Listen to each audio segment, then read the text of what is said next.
The largest payout network in the Gambia, you can now receive your monies anywhere you are, from Kartong to Koina, with less hassle. Yes! You can receive monies from your family and friends in UK, Europe, USA, Canada, Switzerland, and the rest of the world with our safe, secure, fast, and convenient service that offers you the largest selection of payout locations in the Gambia. Supersonic's Money Transfer. We are currently in 34 African countries and counting, giving you quality money remittance services that are second to none. Visit the Google Play Store or the Apple Store today to download the Supersonics Money Transfer app and enjoy excellent money transfer services only with Supersonics.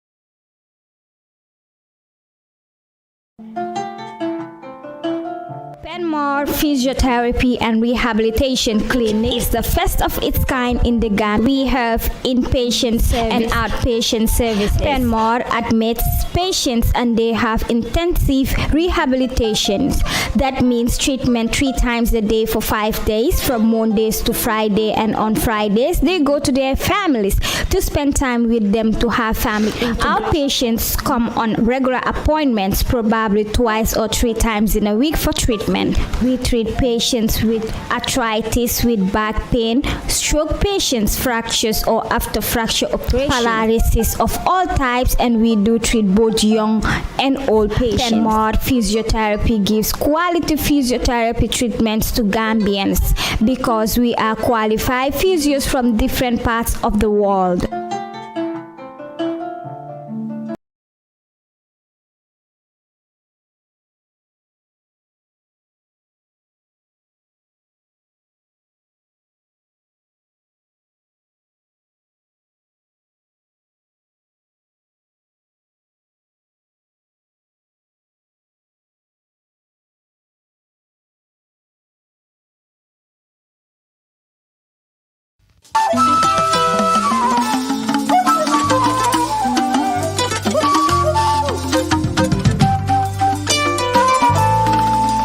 Gambian Talents Promotion. Jaliba Manding. Corona munamuto nyaledi. Nkaljalalu nada ganyine badie. Animpana mwa milion jama. Wale pengo ke kabolo bayi. Wangorugan. Jaliba vele ninjalalu nada. Ninjalalu nada ganyine senenda. Jali nene suso Mandinka. Fankanta manjawuya se fankanta yesi nyolu kanta minna fa fomu fankanto leti alungata Diek ndaw wala ngi doomu adama vaccine nañ corona lu am la fagaro gen fajo ajalel ñu dem vaccine moy li ñuy Lena Jola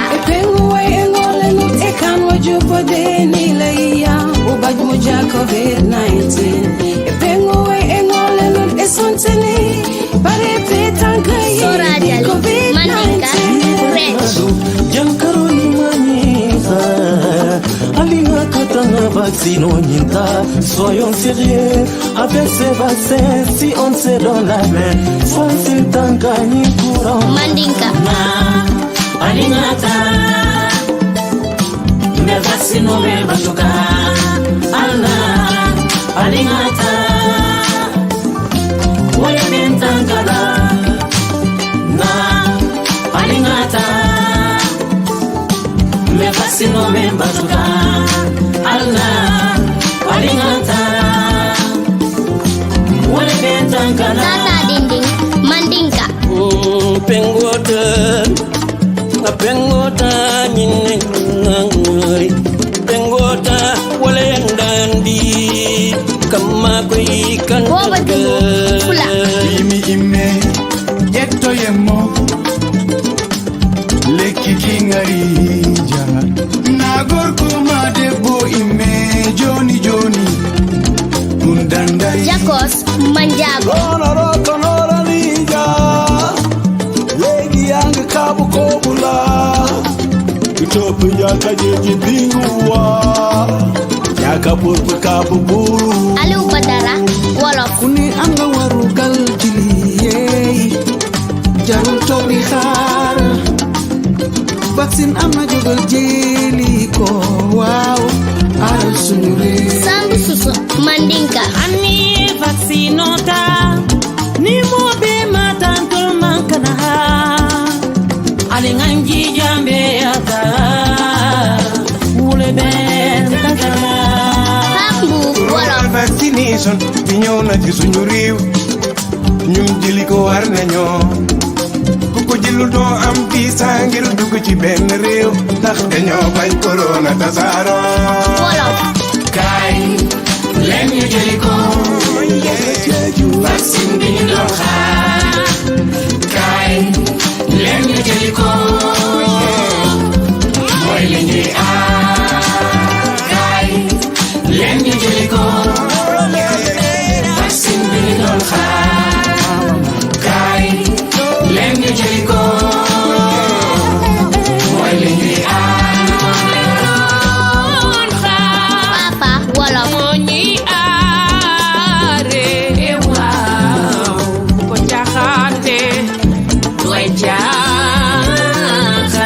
singate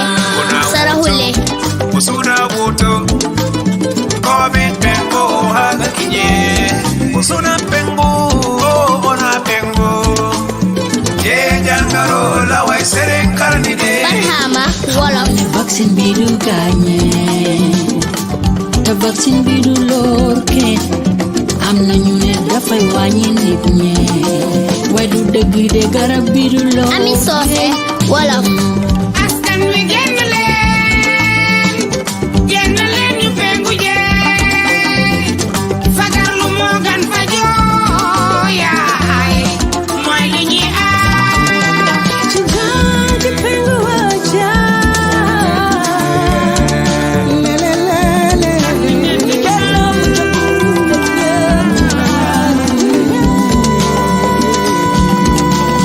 Jeliko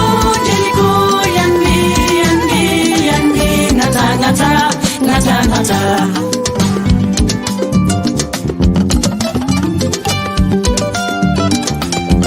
mooy li ñuy aar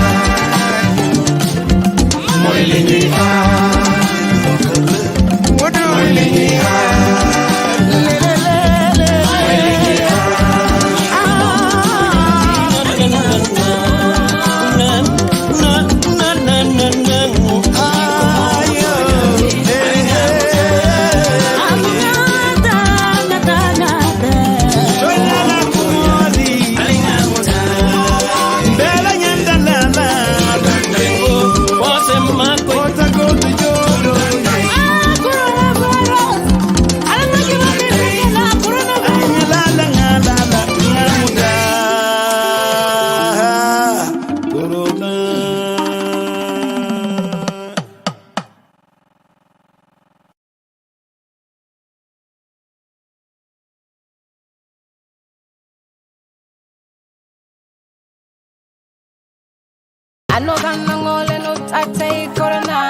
bukan waringe si million sa jupae kungangar ama pikreti coronavirus kwa kaka sumut kanu manje bajuta nine bajuta nifa bajuta steak kaka ko sumut kanu manje bukana tuku gore banni baji ke bare sumu yene tere gudi ko sumut kati coronavirus tate ten tembe nyaaji baji pikreti ko nem vaccine manje anosan awurna pour mana janga yo bangol tanka fanga fa ko sumut kati covid-19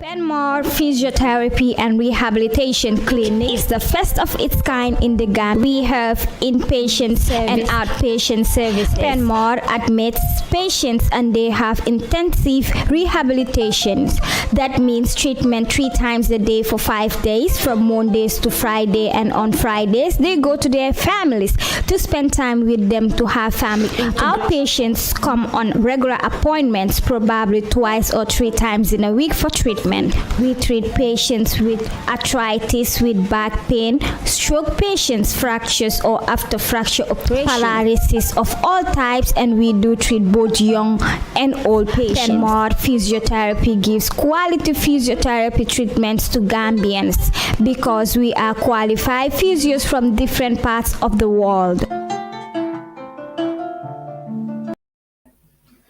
Gambia wax naa leen ko ku ne ak nu mu tolloo waaye it góor yi bari neen si dëkk bi waaye am na góor yoo xam ne ñoo méegal neen seen boppa du parti leen méegal neen waaye ñoo ko liggéey te olof Njaay dafa ne ku liggéey fayeku tey ku fayeku war a toog reetaan tey nag moom kan leen ñëw seet ki nga xam ne nag honorable leen ko ooyewaat honorable la woon waaye dafa delluwaat bumba sa mboy mboy mba waaye this time around si yeneeni anam si yeneeni fame si yeneeni doxin this time lan la deputy speaker from the National Assembly Seedy Njie. A lot of people dañoo toog dina ndax moom la ndax du moom Seedy Njie ci Adama Barrow bu ees na bu màgget naka la fa demee tey dina leer bu ko defee rek ma toog nii xool ki nga xam ne dafa def ay you know what I'm saying tey garmi du ma laa ko olof angale laay laaka tuuti bàyyi ma ciiñ ñoom ñu bari faatu si ay angale lañ ko xamee si ay yeneen ba tey British la how are you maa ngi sant bu baax Fatou du nangoo dem si angale de dégg nga ko nen dem garmi man saa wolof laaj Fatou jaajëf ñuy si daan Gambian Talents TV noo ngi bëgg bu baax am yéene ak mbégte ni ki ni nga ko waxee tey ñu fas yéene janook honorable deputy speaker Seedy Njie ñëpp xam nañ ko Seedy Njie ku ko dégg des duñ ko nettaliwaat moo tax tey duñu dikk ak moom ci leen waaye laata loolu nit ki nuñ ko baaxee def yéen ñuy seetaan day am ambiance ñu leen di bëggal ndax buur boo ko seetee da nga koy bàkk buur boo ko seetee des koy xamal ki mu doon te ñooñu ñu ko mën a def mooy suñu bongomaani mooy suñu géwél yi ndax géwél bu xare mosaana am nit ki ni ma la koy waxee géwél yi ñoo daan jiitu daal di dékku bale kon tey jëlee nag bu ñu ñëwee seet ci nga xam ne rek moo di Seedy Njie faaw ñu yëngal comme ni ki niñ ko defalee ñëpp yëngalal ndax moo xew la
jaajëf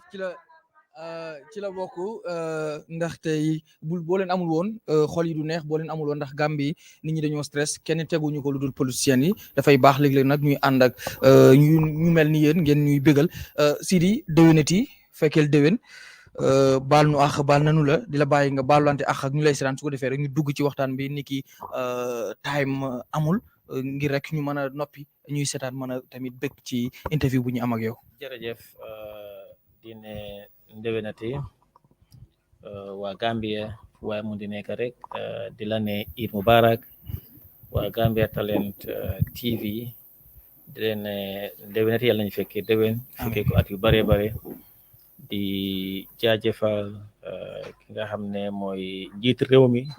His Excellency président Adama Barrow di ko ne fekkee déwén suma jabar di am Seck ak famille bi famille bi yëpp yaayam mu ngi fi Mariama Ba ak suma rakay Alassane Ndiaye Moussa ak ñëpp ak suma jabar yi ñu fi nekk suma doom yi tamit di leen ne déwénati Nancy Ablay ak Huley jabari suma raka bi Ami Cham moom tamit mu ngi fi ak suma goro yi suma rakk yi Umu Jaay moom tamit mu ngi fi Amadou Dem ak suma xarit bi di Mamadou Diallo ak waa Ñaani Njaay yëpp suma friends si Famara Damfa ak ñu fi nekk yëpp di leen ne déwénati di wis Gambia yëpp Idul Fitri Mubarak the Honorable Speaker Papa Dr. Mujata, all members of the National Assembly, Majority Leader Honorable Billy Tunkara, nominated members are elected here. Ok Sidi lu mu dugg coow lu Sidi laal coow dëkk bi wax si am Sidi indi si lan la lay def ki nit nga da ngay toog ak sa famille ni ki ni nga ko waxee tey famille bi yëpp ñoo la wër da ngay dem liggéey wàcc nekk ak njaboot gi nekk ak soxna yi nekk ak am di jàmm yi waaye lu Sidi laal coow lan la. xanaa ñu laaj ñuy coow àdduna moo mel noonu pare nit moo mel noonu suñ coow rek mooy xëy na mun naa am ne you are not in the right track comme que ngay def loo xam ne ànd na ak tranga ànd na ak di def loo xam ne ànd na ak tranga loo xam ne yàlla loolu la warsagal sometimes am na ñoo xam ne foog ñu coow but loolu moom naam foog mu am Muhammad sallallahu alaihi wasallam moo fi mu gën si bindee fi yëpp waaye nit ñaa ngi doon coow so loolu moom day entitled to it. ñu dikki ci li nga xam ne mooy just recently li xew ndaxte léegi nit ki niñ ko waxee nekkutul nit ku tuuti ci réew mi am nga fi cër waaye danga fi am kàddu bokk nga ci ñuy doxal ñu gis démb rek recently bi président Barrow doon meet ñi nga xam ne ñoo di elders of Banjul ci biir waxtaan wi ba muy waxtaan ak réew mi wax na ba tudd ci benn nit ñi jàppee ko nag tëkku mooy traite ñu koy wax tëkku ba moom lan ban noo gisee loolu sorry you are not here pour nit kooku noonu you are here for me. Don't talk about that person. No, don't talk about that person. Please. The president make a statement, and I think Momo Brom Reumi Lumfongne is the best interest of the country. It will not be business as usual. Nini dana make so ne Reumi kontra bi nga xamne mom la ko nit ñi jox mom moy borom Reumi lepp lu fi baax rek ku nekk mun naa jël crédit waaye lépp lu fi yaaxu tamit all of us together dinañ wax ne président so dina ko doxal te dina ko doxal based on the rule of law and of course he has respect for the fundamental laws of this country te as soon as every Gambian that what will do and then moom la yàlla dénk réew mi moom moo am doole bi pour fal di folli si katani suñ borom di yàlla subhanahu wa taala and képp koo xam ne employ na la you have to do contract performance why beside that I'm not here to talk about any other individuals they are not important. am na loo fi wax léegi ci ne respect the fundamental yeah, let's continue on the. No, don't go there. Don't go to the. Yeah, can you move to another? That one is important. Okay, Sidi, the president have made a very, very important statement. So, Kuneka.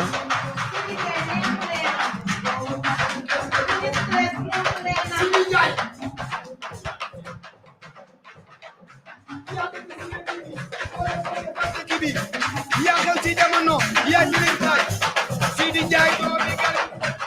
Seedy Njie bu baax ga ana Seedy Njie jaata Njie yow yaa ko bëgg dina mu dara doomi gal mi ga Seedy Njie ana say jabar ana say famille ana say xarit yëpp moo dara doomi gal mi nga dox mu bëgg ñëpp wala yëpp bëgg wala wax le doom bu juddoo sant Njaay ñaanal mu dund dina am jot Sidi tey tey Garmi dafa ñëw jàkkaarloo yow comme ni nga koy waxee rek Seedy is a brave man Garmi is a brave man jàkkaarloo du yomba kon Garmi ku mun sa morom duma nen dem jërëjëf Fatou di gërëmaat boobu maa ne Seedy ñu honorable baax na ñu continuer teewul nag kon dinañ dikki ci léegi yaa ngi nekk député speaker bi wax nga ko nekkatuloo nit ku tuuti ci réew mi yenn wax yi nga ne doo ci dikk bot situation réew mi tamit Seedy duñ mën a toog ak ku toll ni député speaker te duñ ci waxtaan duñ mën a toog ku mel ni député speaker ñëpp di la seetaan te duñ waxtaan tolluwaayu réew mi loolu buñ ko defee bu ñu génnee nit ñi jàmm ñi buñ ko defee woor nañ suñu métier bu ñuy def Seedy nan nga gisee scandale bi ñuy waxtaanee di 669 millions boo xam ne audit report bi wax na ne jamonoy 2017 lañ ko génne te nguur gi fi nekk muy bu Adama Barrow bi dafa waxoon ne bi Yaya di dem dafa këppoon kees gi loolu ñëpp déggoon nañ ko tey ji ñu ñëwaat indi beneen version bu bees lan la ci Seedy wax. xam nga yëfi 669 millions bu ñëw wax gis nga lu gën a daw yaram mooy ñi nga xam ne they just ranting on social media and they are the country is highly opinionated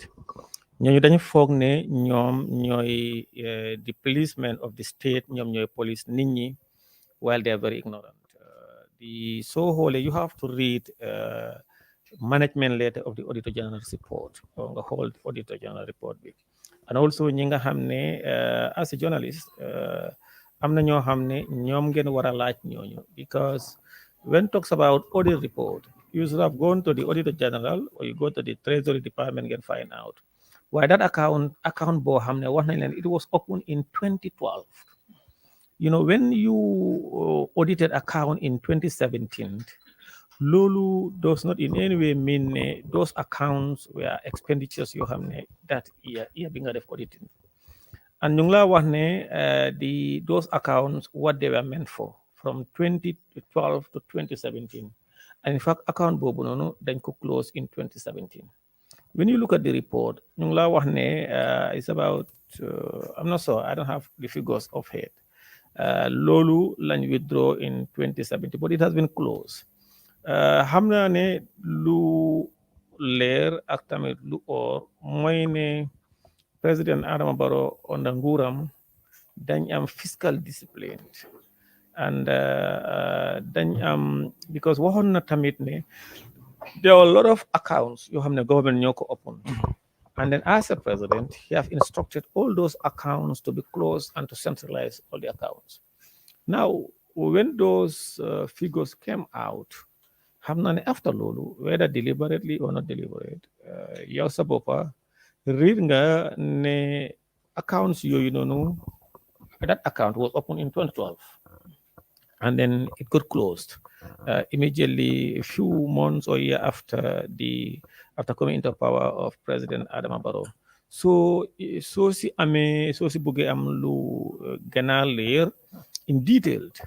you can get back to the Treasury Department or the Auditor General himself or his office. They explain in detail. You just don't pick those figures and give it to the public.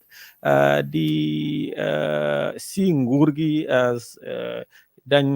Sacha or Tapale or West 669 million, which is far away from being the truth. Lolu Ben Degane could see. And you have seen, because if you are an officer, for example, let me just say, for example, Yange Tuki on behalf of the country, then la fay per diem, and those per diem check then la jox. They give you check because they don't deal with cash direct. They write, they don't been as a tool, then you go to the bank and withdraw. So some of them are coming out telling you, that was per diem. So yung la wax ne 2017 or thereabout, it was closed, and now all has now been consolidated to the consolidated revenue account. So si buggee am lu leer du si man am naa ne you must go to the Treasury Department or the Accountant General Directorate or the Auditor General. Gisoon nañ tamit the honorable member for Upper Salom, Honorable Alhaji Mbow, génne si ay leeral, and we saw also the Office of the President explained. Because what happened is people want to capitalize following the huge mandate and endorsement of President Adama Barrow. They thought bringing those will bring his government into disrepute. But the president is incorruptible, and he won't compromise for ñi nga xam ne dañoo labaj state resources. Ku xam President Adama Barrow sax you know. waaw moom depuis ba mu tàmbalee ba léegi. ku xam loolu of corruption tamit honorable. labaj gi nga wax noonu mi ngi am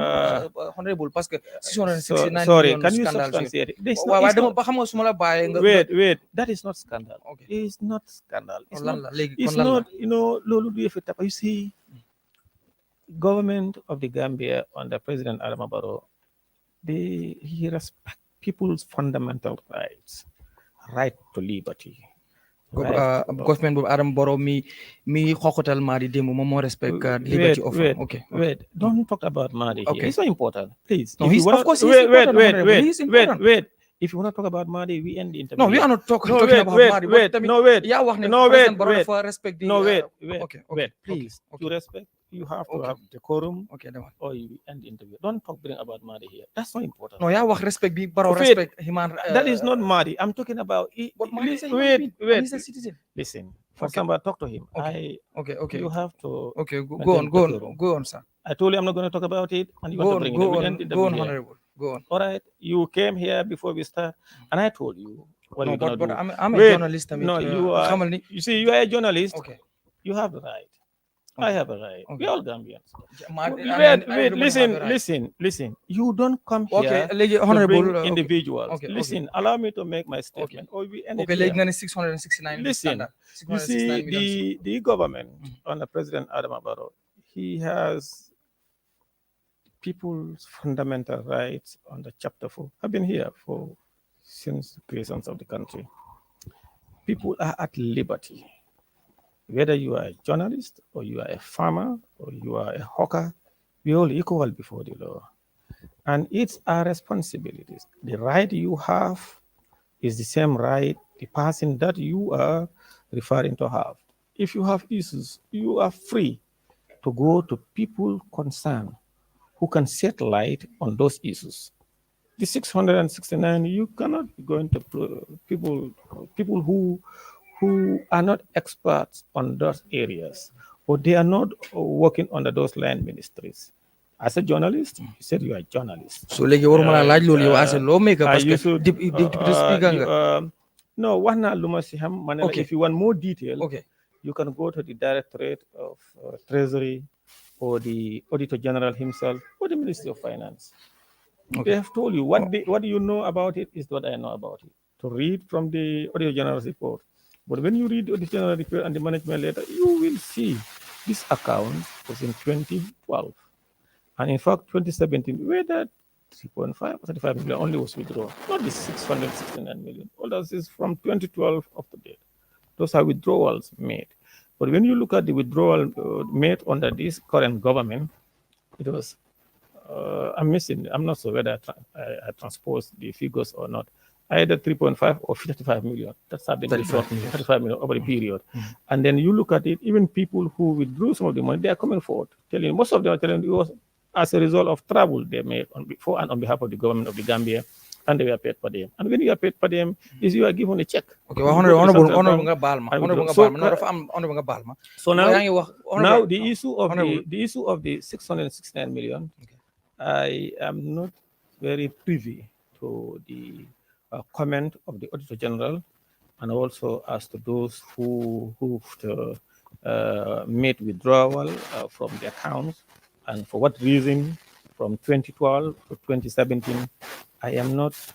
afraid on those things. If you look at, so I suggest we leave it and move forward. Okay, man laajuma la bëgguma sax laaj la lool non. Man li ma bëgg a laaj mooy ci sa xalaat mooy dañ ne biñ ko withdrawé accountant general bi yëgul ko. He is not aware. Ndax loolu lu jaadu la. It's news to me, you are telling me. Okay, yëguloo. What you are telling me is news. Can you move? I don't know. What you are telling me is news. Okay.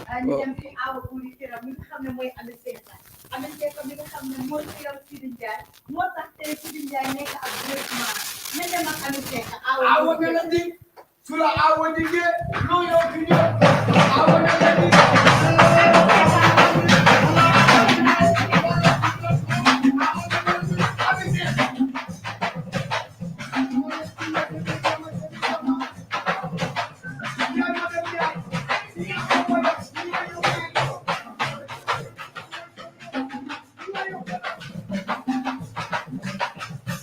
Awo dige.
jaajëf Pape yaa ngi yëngal fële mu neex noonu la di gërëm it cameraman yi dafa mel ni tey dañu am Sidy boo xam ne liñ ko xamee woon ci bu waxtaan jotee bu ñu ko laajee mu wax dëgg bu waxtaan jotee mu pare pour wax waaye dafa mel ni Sidy woo nañ ko yaddu ko ne ko am na yoo xam ne bu ci wax te xamoon nañ la ku bref nga doo daw doo ci lépp luñ la mën di wax waaye ginnaaw noonu la ba tey dinañ kën di waxtaan ak yow ñu dem honorable comme que non dafa am lu am solo lu ma bëgg a ok It's very unfortunate coming from you. Nobody have called me. Non, ok waxuma li ma wax dafa leer wolof laa wax dama ni dafa mel ni no ok it's just because what li nga ma wax ak li ma laajte it's not the same. non ñu ngi waxtaan xam nga tamit dafa ok Sidy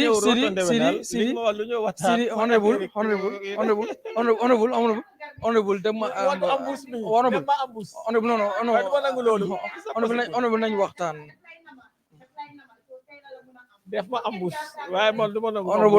honorable ok because xam nga su bëggoon léegi xam nga lu ñu waxtaan nañ waxtaan honorable yaa ngi live Gambian Talents TV ñëpp ñu ngi lay seetaan adduna bi yëpp ñu ngi lay seetaan honorable speaker ni ki ni nga ko waxee léegi da ngay dégg ma wax la sama waxoon ne in advance non honorable non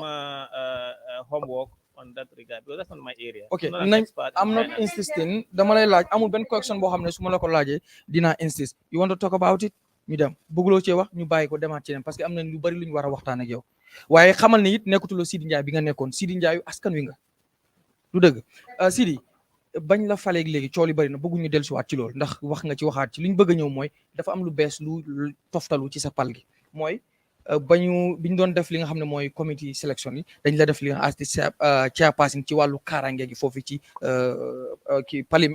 parlement bi waaye ñu bari tamit wax nañ ne yow amuloo benn xam-xam ci wàllu woowu lu tax ñu la fay teg Sidy waaw ñuy wax loolu noonu te doon noo parlement xamuñ kuy parlement ok député suñu la sànnilee carte am na basic requirement ngay am pour ñu mun laa nominate pour nga représenter suñu accepter sa nomination ngeen dem sànni carte and you go to parliament yéen yëpp all of you are equal there all of you are all yéen yëpp a ngi represent constituency and you are national assembly members and lu ñëw wax pour to set the record straight in fact man maa gën a qualify and te war ñu doon wax noonu only UDP side pour wax ñu bari we have other parties and us only UDP we are saying because ñooñu ñu ngi ko doon wax based on politics because it's normal pour ñoom ñu support ne nañ def seen member as the chairman that's what they want they are talking on behalf of their party's policies pour seen parti bi waaye loolu nekkul ne loo xam ne lu war a taxaw la ñoom loolu mooy seen bugga waaye li nga xam ne nag bugga ñeneen di NPP NRP or the independent or the parties APRC including mooy pour man ma nekk chairman bi and I want to thank the entire house chairman defense and security te soo xoolee ñoom ñu ngi wax ne wàllu security aw ma si xam-xam loolu is wrong koo xam ne liggéey na ak nguur lu yàgga nekk na member of parliament for 10 years and today experience wàllum National Assembly procedures yi process yi National Assembly moom amul si benn experience ku ñu doon wax ne pour chairman man maa am experience and bu ma nekkoon parliament tamit my last 5 years with my last term bi I was a member of the defense and security committee so kon su dee experience la su dee xam-xam la su dee xam mbiri parliament xam mbiri processes mbiri procedure xam di maa leen ëpp experience man maa fa nekkoon I was there before ak ci koo xam ne liggéey na ci wàllu sécurité and also you know xam nga National Assembly Committee appointed a chief of defense staff or a police commissioner or a commander in the battlefield. You are appointed based on your primary function of legislation, representation, and oversight. You are that institution as a member of parliament. Te loolu man maa ko gën a xam man maa gën a xam loolu waaye loolu important mooy ne ba pare in the last parliament the deputy speaker he was UDP moom moo nekkoon the chairman defense and security presidents had been created he was the deputy speaker because they saw the importance of the defense and security they thought the deputy speaker would be chairman so this time also they thought the deputy speaker was Hon Seedy Njie because some of them were there arguing, you think because Seedy Njie comes from the government, he's a nominated member. But the former deputy speaker also was nominated. So because he's not from your party, Yawangane, but you know, parliament pour definitely in various select committees. Once you are a member of parliament, you can be in any committee. Any committee. You can be in any committee. Once you are, because all of you are starting. Why not ñi nga xam ne ñoo fa nekkoon ñooñu am nañ experience yi am nañ xam-xam bi I was there for 10 years and ma juróomi at tamit maa ngi woon member of the defense and security committee of the National Assembly so and then a leadership chairman yow yaay njiit bi you are the leadership of that committee su dee man dama believe ne danga in fact sometime in Africa even in the West am na koo xam ne sax he thinks ne moom jàng na loolu there is no schools of defense and security in the country amul benn school defense and security amul te I am a deputy speaker am na yenn yoo xam ne du ma ko wax but I don't think in terms of character in terms of know-how and in terms of experience of the process and procedures of parliament ñi fa nekk yëpp maa leen gën a and I just want to thank National Assembly for that. But Kuneka Amna right, in debate. At the end of the day, in Parliament, parliamentary democracy, majority carries. And we thank all those who had different opinions. But we will do our best because it's all about oversight. It's not about being a commander, you go and tell people, as a National Assembly institution as a National ndax yéen di ngeen ko def that's obvious as a National Assembly that's obvious Seedy Njie as deputy speaker you hold the government accountable as that's obvious okay Barrow léegi dafa am ñu ko wër ñu bees yow ci nga bokk waroon nga ko sax ci nga nekkoon liggéeyal ko liggéey boo xam ne kenn naatablewul ko Seedy nga bëgg ñu bëgg la ñu bañ la loolu moom ñëpp gis nañ ko waaye am na it xam nga ñun fu ne la ñuy gëstu ñun bu ñuy ñëw ci nit lu ne la ñuy jël duñ bañ dara xale bu ndaw bi sax bu ñuy waxee dara dañ gis ne ñu ne léegi duñ wax ci lu jàll parce que bëgguloo cee wax waaye dina am lu ñu wax mooy speech yu Barrow bi nekkul wàllu bële bii loolu li ma ciy ñëw mooy bi mu waxee ba nga déglu ko wax na ne dina am léegi changes yu bari yu am ñu ngi waaj a set up li nga xam ne bu fekkee sax est-ce que ministre bu bees bi cabinet bu bees bi parewul sax xam nga ci dara annonce ko moo des wala bu fekkee li ci des bareetul fii ak suba àllarba xëy na ñu ngi xaar mu wan ñu suñ cabinet bu bees comme ginnaaw caretaker government lañ tuddee woon bi nekk ni le ñu ne léegi tuumaal nañ la yow tuumaal it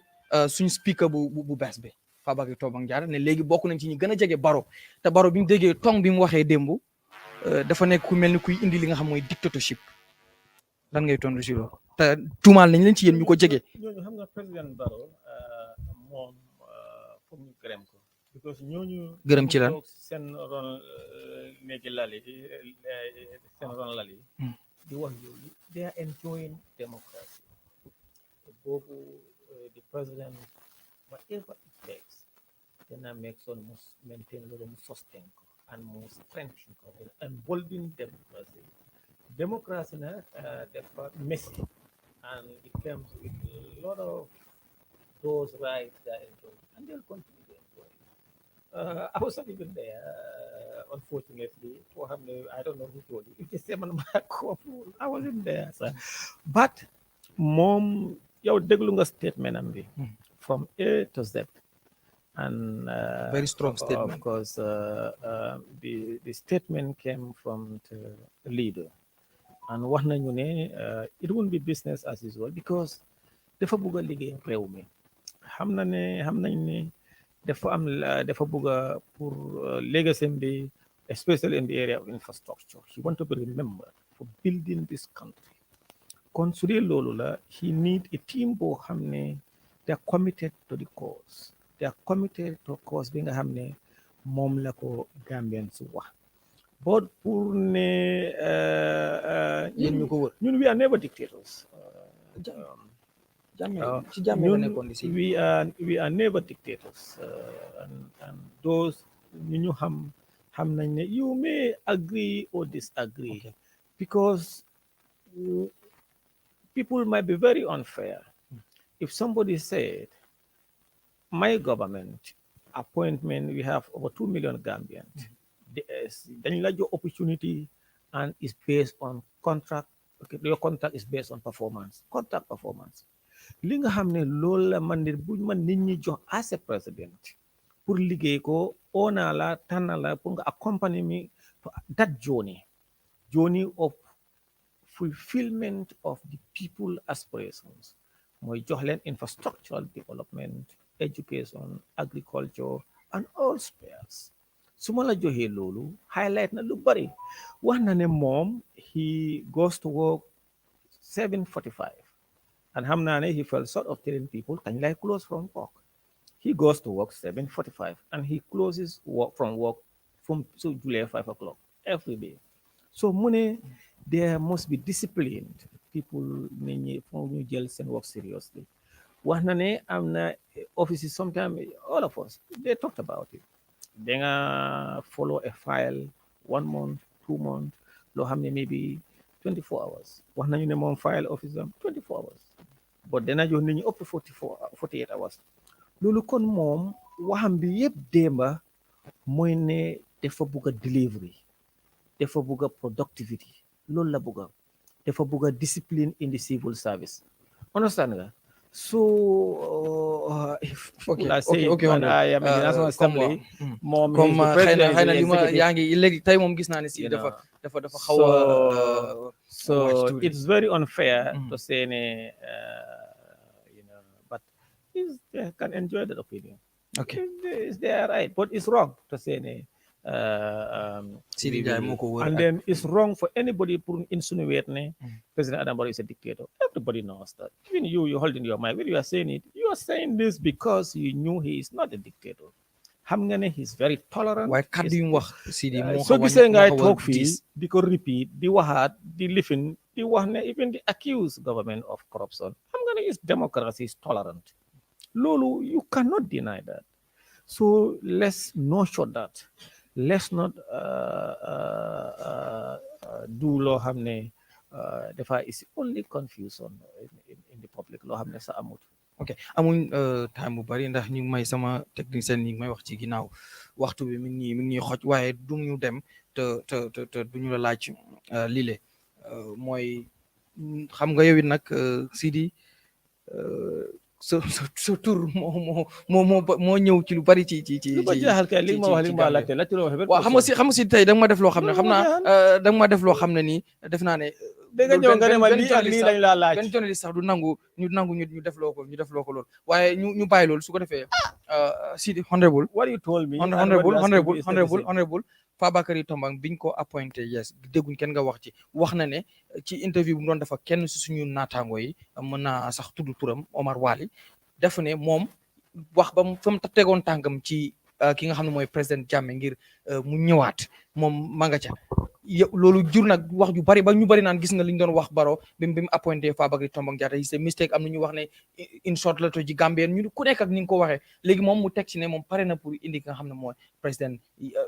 pare na ci la mu waxoon ne président Jammeh dafa war a ñëwaat moom ci loolu la teg tànkam ba léegi Seedy Njie lan mooy sa kaddu ci loolu waxi Fabakary Tombong Jatta waaw parce que yaa topp ci moom so unfortunate I seetanuma ko and I was not there waa wax naa well, you are just telling me nga ne lu nit ñi ay you want me to ban gis nga am ci loolu ndax da ngeen bokk gis-gis wala lan about ci li mu wax ne moom fa mu tegoon tànkam ne dañ am nuñ war di traité suñu leaders yi you know nga ne suñu former I to be honest with you déglu ma ko but you know the issue of former president coming is exclusive for the executive and the Fabakary Tombong Jatta as a speaker and me as deputy speaker we are the legislation. We only participate in anything that law hamne government is in to parliament for legislation or we are going to perform an oversight on government or public institutions. So that questions I don't think Fabakary Tombong Jatta wanako because I have not listened to it.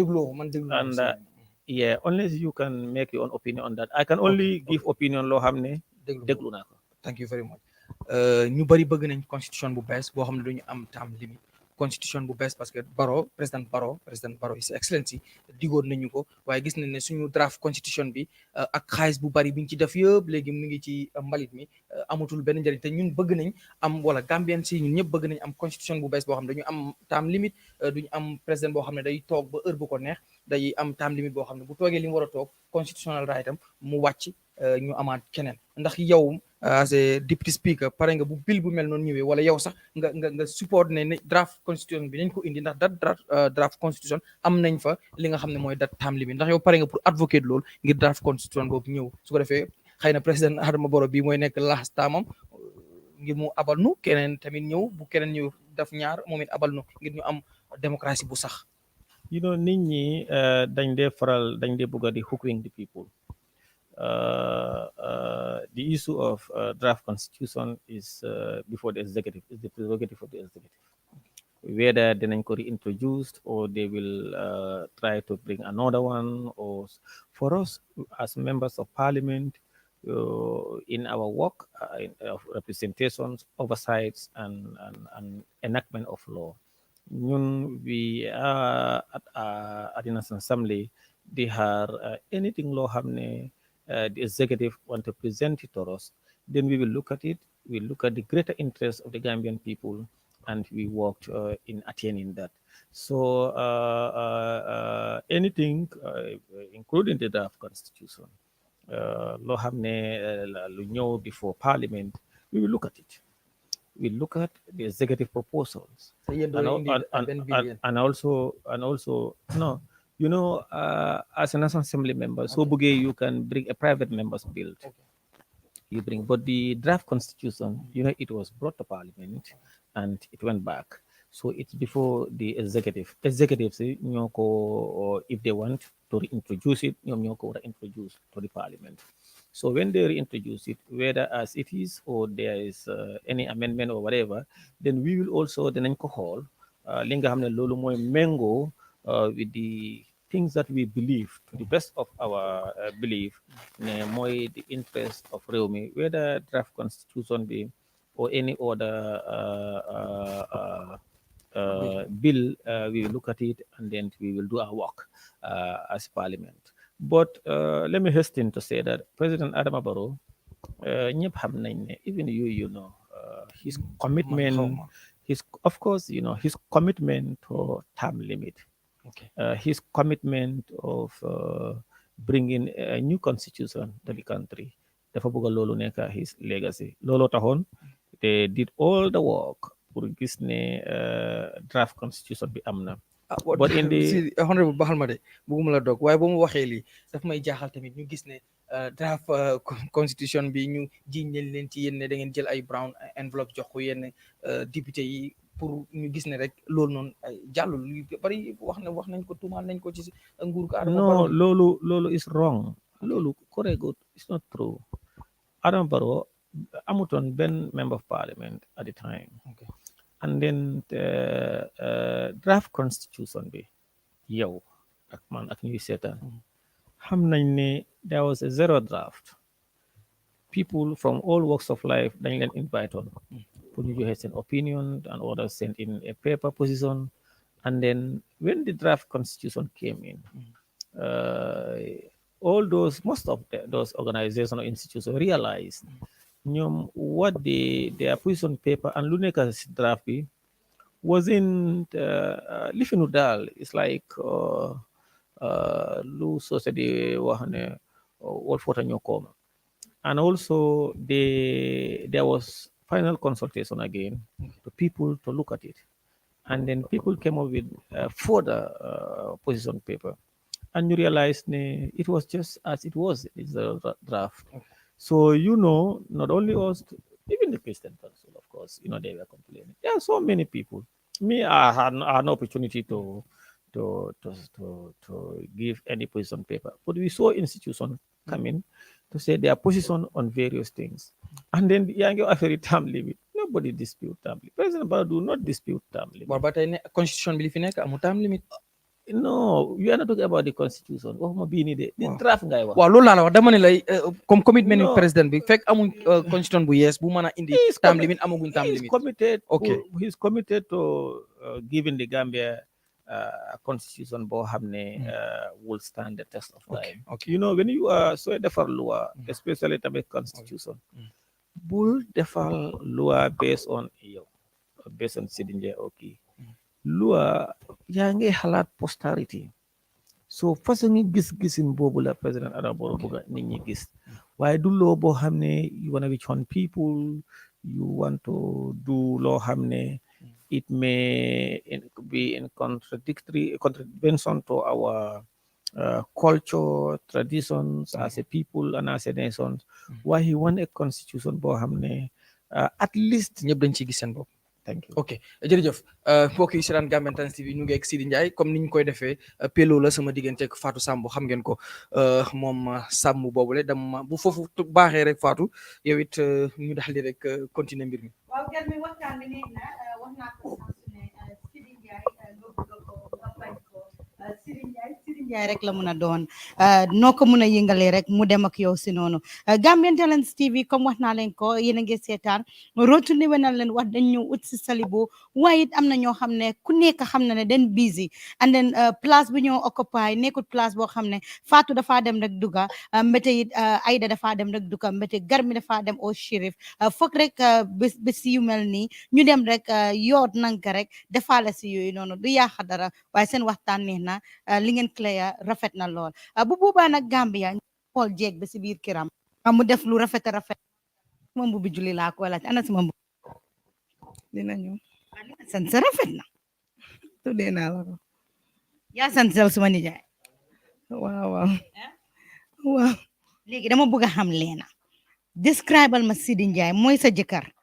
waaye describal ma Seedy Njie ban façon góor la am na ñuy seetaan xëj na Seedy honorable rek la gaay gis waaye xamun Seedy ban façon nit la Seedy mooy góor yu gën si góor yi bari yërmande am sutura baax set xol Seedy Njie moom mënu maa wax si moom sax su ma waxee si moom rek suma xol dina fees góor bu gën si góor yi la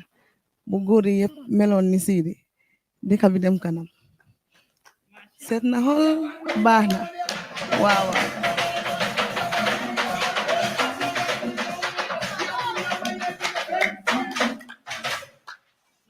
macha allah ma ne baax la def boo ma gisee sax nga xam ne dama am jëkkër bu baax sagal na ma sutura na ma bugga na suma mbokka baax la si di def seet na xool tamit aw ma dara lu ma wax si moom bu dul loolu macha allah ñuy gis on social media daf dee métti lool man suma maas yi dama dee gis saaga dama ko dee dégga waaye Seedy Njie the amount of saaga bu dee dégga si Seedy Njie the amount of criticism bu dee dégga si Seedy Njie nga nekk baram dara parce que dama xam ne luñ koo saaga dara nekku si Seedy Njie dafa baax rek te yàlla tax waaw foo ko def fii laa ko def neen continuer di saaga mu jëm kanam rek di dem loolu mooy gàllaajam kii doom bu yaayam gërëm la baayam gërëm ko jabaram gërëm ko gorom mi gërëm ko xam na xam ngeen loolu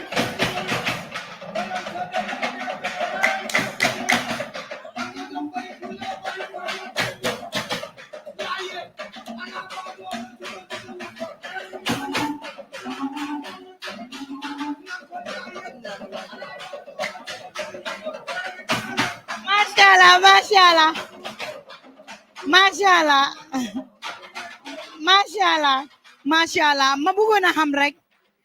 Pape loolu rafet na ma ne ko loolu rafet na dama kontaan di ànd ak yow bongo man bëgg naa nga jegeñ tuuti noo til mic bi noonu bongo man jegeñal nii parce que fii duma fi génn te am na loo xam ne danga ko war a def jegeñal ma bëggoon a xam rek Seedy yaa ko ciis na moo la ciis lu ma am pour wax daal mooy xale bu am barke mu ngi nii doom bu am barke mu ngi nii am ñaani waajur am ñaani goro am ñaani jabar bu dee loolu rek mooy yóbbu Seedy Njie day dem si kanam di dem rek wallahi dafa am barke sutura waajuram yi sutura ñëpp nag fii képp ku fi ñëw rek sa xol dina seera ndax xol bu rafet si Seedy soo lu ñu wax man loolu yëpp duguma parce que xam naa góor bu ma am ku gën si góor yi la waaw comme kii moom gisuma ko si dëkk bi waaw kon nen continuer di wax rek ndax dafa am ñaani waajuram loolu maa ko seeda man mi jabaram waaw seedal na suma xol seedal suma yaay mu ngi fi ni depuis suba mu ngi fi xaritam yi ñoo fi nekk kun fi ñu war a ñëw yëpp ñu ngi fi ni fu mu nekk nii daal loolu rek lay wax xanaa kontaan si moom di ko ñaanal na gudda fan ndax kii bu guddee fan rek dëkk bi dem kanam ñuy jaasuram rek bari na soo xoolee kër bi moo amee dëkk bi soo xoolee kër bi nga xam ne macha allah njaboot bi bari na waaye mun leen uuf ku ñëw mu uuf la yal na gudda fan waaw ñëwal fii ku fi ñëw xaj na fi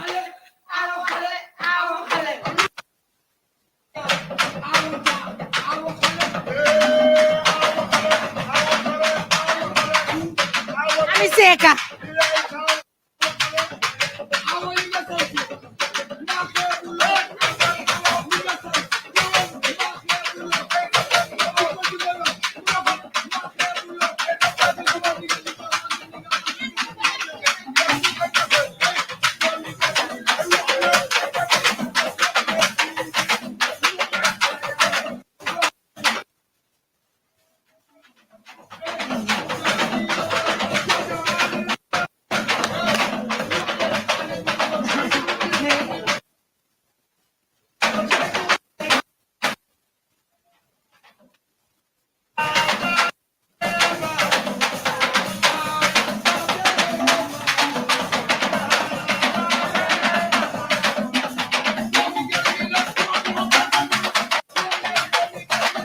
Ami Garmila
Masha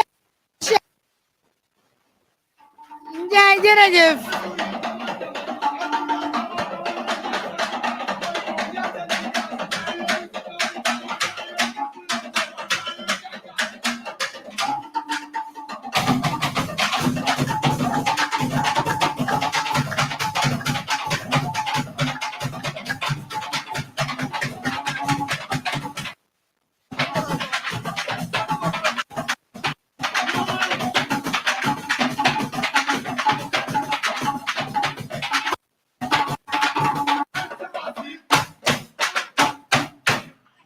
waaw Fatou su andee ay tama xam ngeen ne du yomba waaw Pape lii rek nga mun a def yow nii nga mel ma ne ko moo tax ànda bu yàgga bi dégg la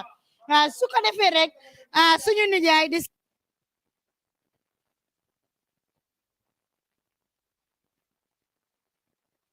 Gambian Talents télé yi bari neen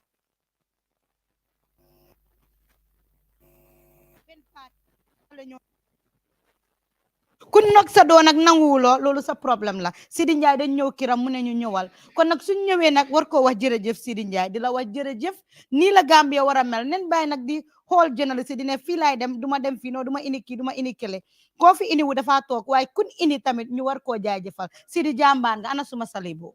Sidi sama salibo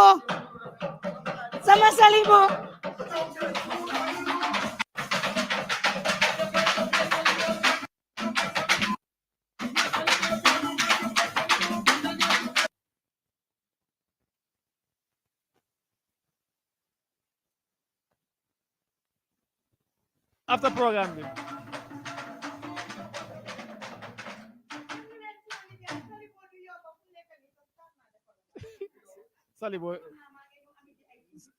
Salibo bi after the program behind the scene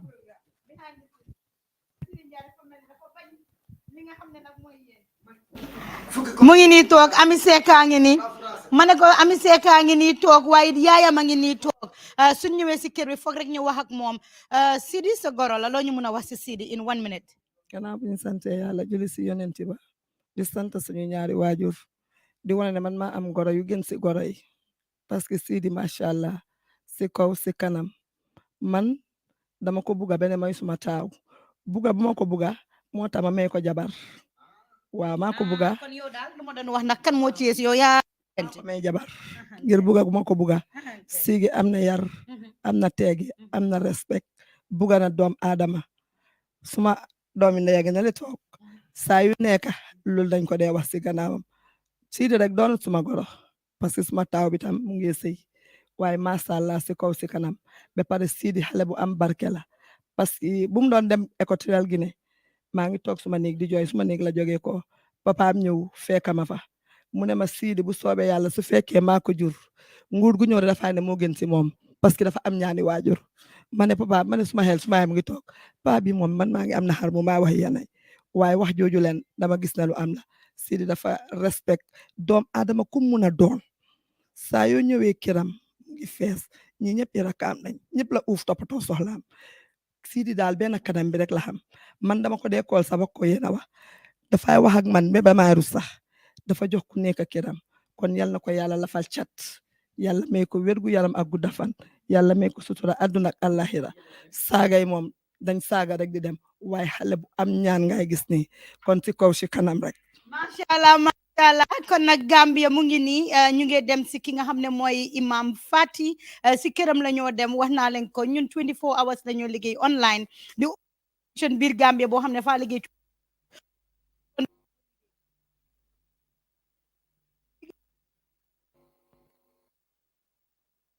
dinañ dem nag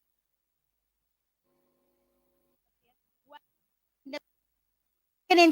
ne beneen jaam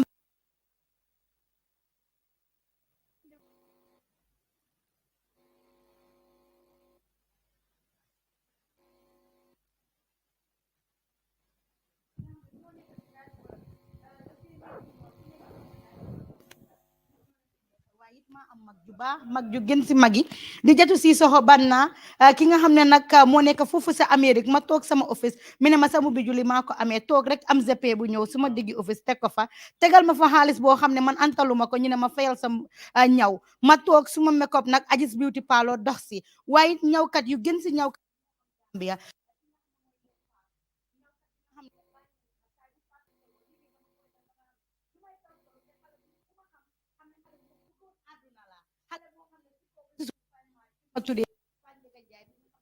la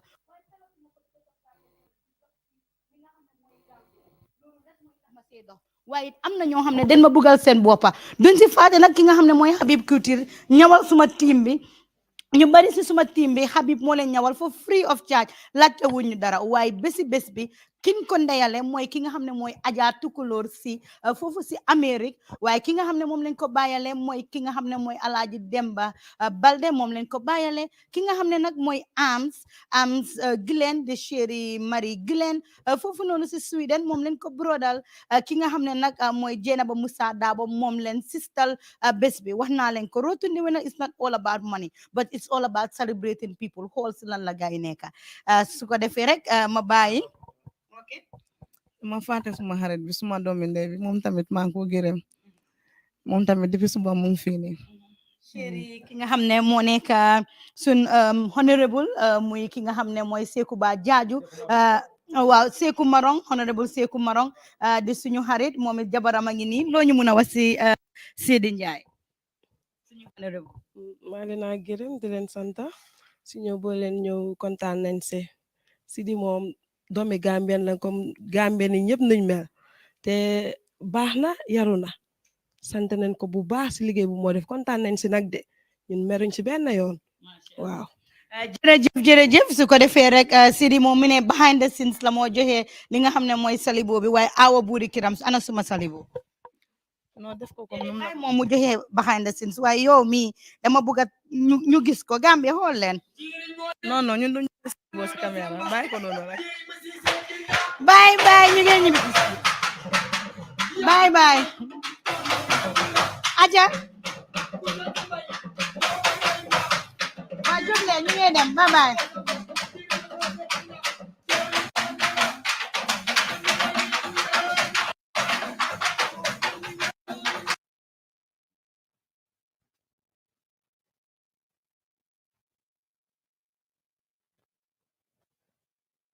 ñu ngeen ñibbi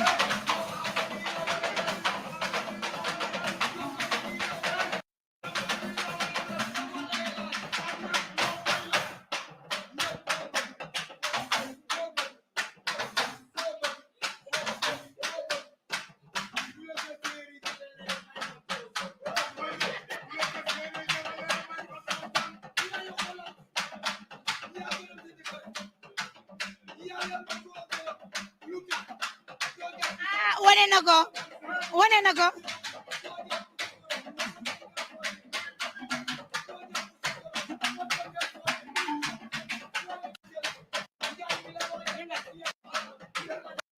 awa budi mi seka la ma tuda bye jeena boobu mooy style bu ees bi kon nag Pape Bongo yéen ñi nga xam ne soo leen amee seen programme contact leen Pape Bongo mu defal leen lu rafet a rafet kon nag Gambia bye ñu dem seeti ji ki nga xam ne mooy Imam Fati tele yi bari neen waaye bokkuñu bye ak Fatou Samba ak ki nga xam ne mooy garmi ñu dem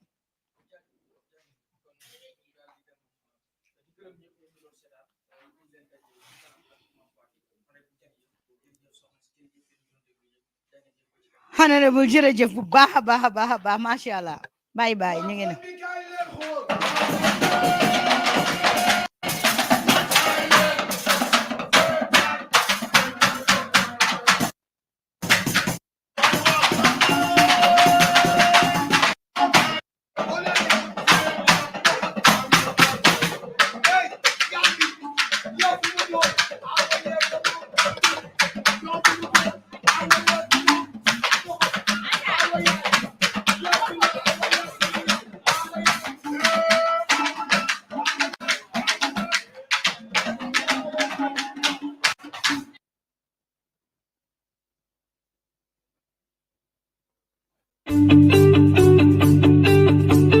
If you want to receive monies from UK, Europe, USA, Canada, Switzerland, and the rest of the world, Supersonic's money transfer has got you covered. With the largest payout network in the Gambia, you can now receive your monies anywhere you are, from Kartong to Koina, with less hassle. Yes! You can receive monies from your family and friends in UK, Europe, USA, Canada, Switzerland, and the rest of the world with our safe, secure, fast, and convenient service that offers you the largest selection of payout locations in the Gambia. Supersonic's Money Transfer. We are currently in 34 African countries and counting, giving you quality money remittance services that are second to none. Visit the Google Play Store or the Apple Store today to download the Supersonics Money Transfer app and enjoy excellent money transfer services only with Supersonics.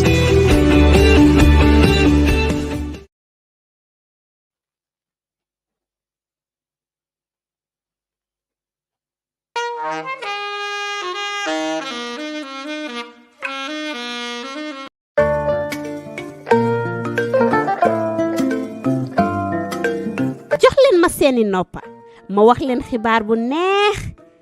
korite gi ñu digmal si Habib Couture moo nar a génn ak yéen si génn boo xam ne ni amul fenn te kenn du ko génn ak yéen ñaw sa dog ba Habib Couture daf koy dog ba mu baax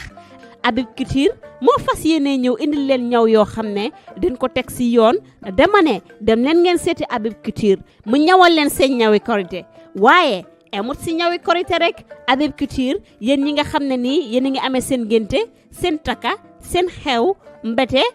seen prom night seen reception dress yu touch boo àggee si Habib Couture soxla waatul ngay dem marché parce que Habib Couture day jaay lii nga xam ne nii moom mooy ay piece waaye bàyyit fa daala sanse day mat moo tax Habib Couture indi leen ay poos yu rafet waaye dafa ne ku ñëw ku ne war a taf moo tax mu indi leen taf yu nice ak perle yu toog Habib Couture askan wi la fi nekkal waaye jigéen ñi jeeg ñee jegemaari alaaji yi mag yi ak ndaw yi la fi Habib Couture toogal kon nag daw leen dem seeti Habib Couture ndaxte ku tardé sa julli naxari ku tardé sa xol naxari ndaxte Habib Couture day seddal xol yi jokkoo leen ak Habib Couture si 736 4561 736 4561 mbate ngeen woo ko si 349 2198 34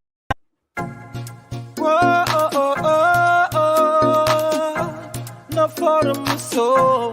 ngetelefo na fora muso ngetelefo mbadingol be yalong kanun telu be yalong signol be yalong aninja wolf yalong ngetele kanu ala yalong ngetele kanu baby ngetele kanu ala yalong ngetele kanu babe gadiyata miye akuyata miye ngetele kanu ala yalong ngetele kanu wa hey, this your man himself Lixin Khan, the original Frontline Army. Right about now you are watching Gambian Talents TV.